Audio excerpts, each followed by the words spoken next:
Assalamualaikum warahmatullahi wabarakatuh. Saudara-saudari kaum muslimin dan muslimat yang dirahmati Allah, bersyukur kita kepada Allah Subhanahu wa taala masih diberikan semangat, masih diberikan kesehatan, masih diberikan hidayah dan taufik sehingga kita dapat melaksanakan ibadah puasa di bulan Ramadan ini dengan maksimal. Kita memanfaatkan waktu untuk melakukan berbagai kebaikan-kebaikan. Nah, di dalam bulan Ramadan ini ya, kita sangat dianjurkan untuk bersedekah. Sedekah ini dia dapat menyelesaikan persoalan hidup kita. Nah, ini janji Allah dan Rasul. Orang yang bersedekah itu ya, Allah berikan dia balasan itu 10 sampai 700. Itu untuk di dunia tuh, itu bukan cerita akhirat. 10 sampai 700 kali lipat dari sedekah. Nah, orang-orang terdahulu ya, mereka kalau menyelesaikan masalah, selain mereka sholat, berdoa, mereka bersedekah. Ya. Nah, Sayyidina Ali radhiyallahu anhu ya, beliau pernah waktu itu istrinya sedang sakit. Ya. Beliau bertanya kepada istrinya, "Wahai istriku, buah apa yang kau inginkan?" Lalu Siti Fatimah berkata, "Wahai suamiku, aku ingin sekali buah delima." Waktu itu Sayyidina Ali belum punya uang tuh ya, tak ada uang untuk beli buah. Akhirnya beliau pergi ke pasar cari pinjaman. Dapat pinjaman 1 dirham, hanya bisa beli 1 buah delima. Beliau pun pulang menuju ke rumahnya. Di jalan ada orang miskin ya, di pinggir jalan ya. Dia berkata, wahai Ali, aku sudah 5 hari tidak makan." Orang-orang tidak mempedulikanku. Dia lihat Ali megang buah delima. "Aku ingin sekali buah delima itu, wahai Ali." Maka Sayyidina Ali bingung ya, mana ini untuk istrinya, tapi di sisi lain orang ini sedang kelaparan. Akhirnya oleh Ali diberikan buah delima itu kepada orang miskin yang kelaparan itu ya. Akhirnya sampai di rumah dengan perasaan malu, Sayyidina Ali ceritakan kepada Fatimah. Kata Fatimah, "Wahai Ali, suamiku, jangan kau bersedih.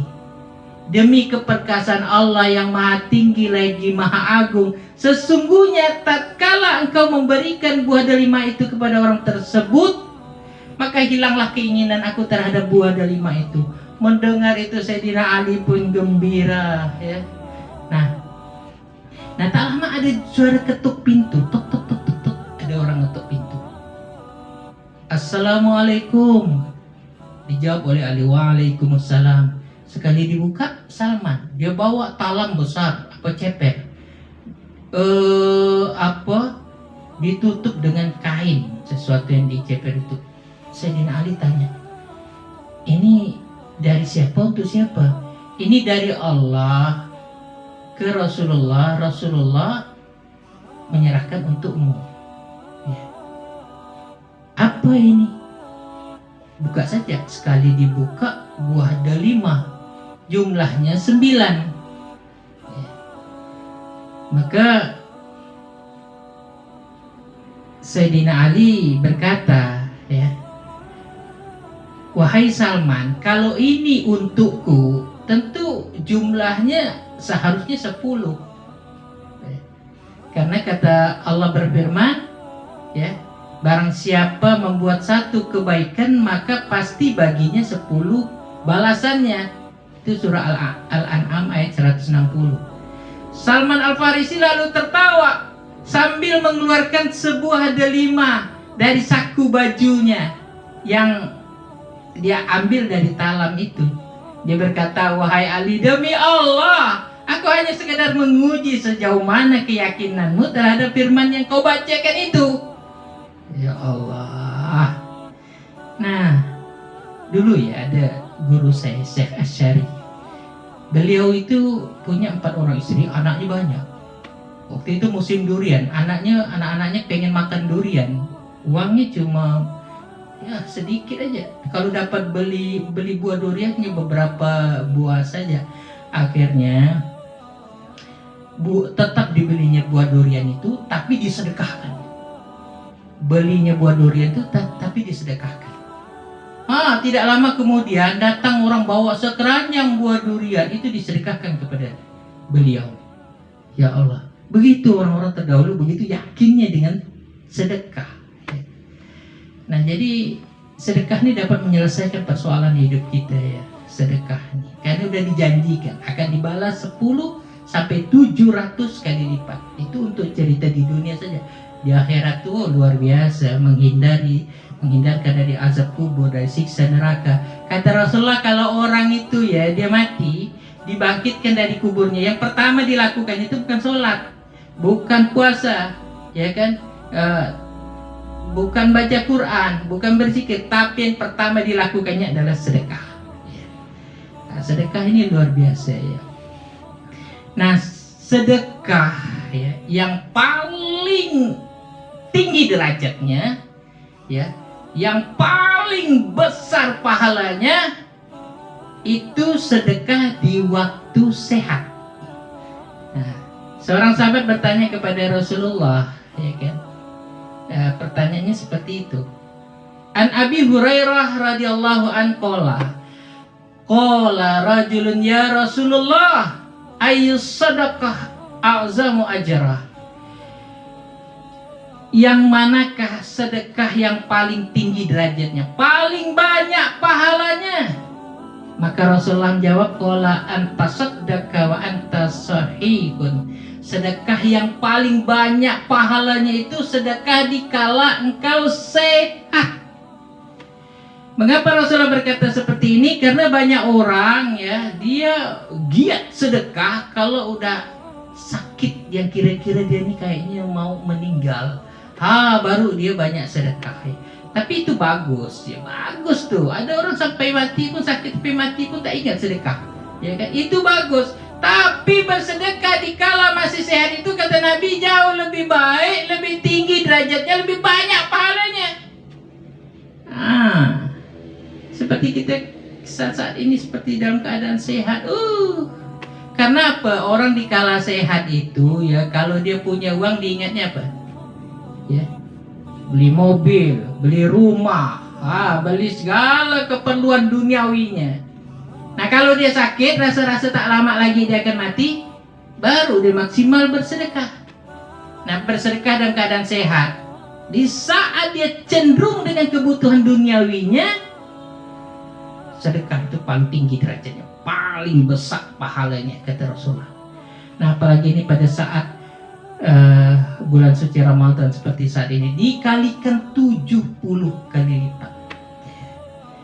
Udah itu dikalikan lagi 70 ya. Karena orang yang berpuasa nih, yang menjaga puasanya nih, itu semua amalnya dia lakukan itu dilipat gandakan lagi 70 kali lipat ya,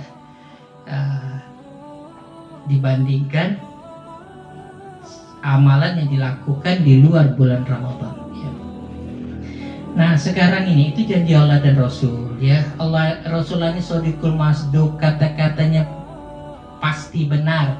Allah itu innaka la tukhliful mi'ad, sesungguhnya Allah itu tak akan mengingkari janji. Kalau kita tak percaya kepada Allah, tak percaya kepada Rasul, kepada siapa lagi kita mesti percaya ya. Ini janji Allah, janji Rasulullah tak akan meleset tuh ya. Nah, tapi Tapi perlu kita paham ya, Allah membalas sedekah kita itu ya tidak juga mesti dalam bentuk harta, dalam bentuk uang ya. Nah, bisa jadi dalam bentuk yang lain. Misalnya ya, misal kita diberi kesejahteraan hidup penuh berkah, anak-anak kita jadi anak-anak yang soleh dan solehah, padahal tidak gitu-gitu amat kita mendidiknya. Anak kita jadi anak yang cerdas, anak yang pintar, padahal tak begitu amat kita mendidiknya, mengajarinya. Usaha kita sangat minim sekali. Ya Allah, kalau saya sih pribadi banyak mengalami ya, padahal usaha kita seberapa lah, tapi begitu Allah memberikan ya. Seharusnya itu kan misalnya anak pintar, pasti ada usaha kita yang giat mendidiknya, mengajarnya, dileskan sana sini. Nah, kita tidak mendidik anak kita, tapi ternyata juara umum, mewakili olimpiade, mewakili sekolahnya, padahal usaha kita apa gitu Pak. Di pondok pesantren, ya Allah, luar biasa dia menghafal Al-Quran, dia dapat prestasinya luar biasa. Apa usaha kita ya kan? Nah, bisa saja Allah tuh memberikan ganjaran kepada kita itu ya tidak dalam bentuk uang, tapi dalam bentuk yang lainnya ya. Dan itu nilainya sangat besar sekali ya, luar biasa. Jadi itu asbab sedekah. Jadi jangan sampai kita berpikir apa itu ganjaran Allah itu dalam bentuk uang, karena kita sedekah uang dapatnya uang. Ada diceritakan, ada seorang nenek-nenek ya, dia tuh ada orang miskin lewat di pengemis, dia kasih roti ya, kasih roti. Hanya orang miskin ini nih sering datang kasihnya roti, kalau dia ada makanan kasih. Nah, akhirnya suatu masa, suatu ketika ya, anaknya itu dapat bencana alam, tanah longsor. Anaknya itu tertimbun ya. Semua orang tertimbun itu mati ya, dapat ditemukan 1 minggu kemudian si anak ini masih hidup ya. Anak nenek tadi tuh. Jadi ketika ditanya kenapa kau bisa bertahan, bagaimana kau bisa bertahan di dalam timbunan tanah itu, dia bilang katanya ada orang datang katanya, itulah malaikat memberi aku roti. Tiap dia datang memberi aku roti, aku makan dengan roti, minum dengan air yang dibawanya, sehingga aku bisa bertahan. Nah, itulah asbab daripada orang tuanya itu yang selalu bersedekah ya. Jadi berbagai macam cara, yang pasti sedekah kita itu pasti dampak efeknya itu luar biasa terhadap diri kita dan keluarga kita. Nah, ini saja yang dapat saya sampaikan, lebih kurang saya mohon maaf. Wabillahi taufiq wal hidayah. Wassalamualaikum warahmatullahi wabarakatuh.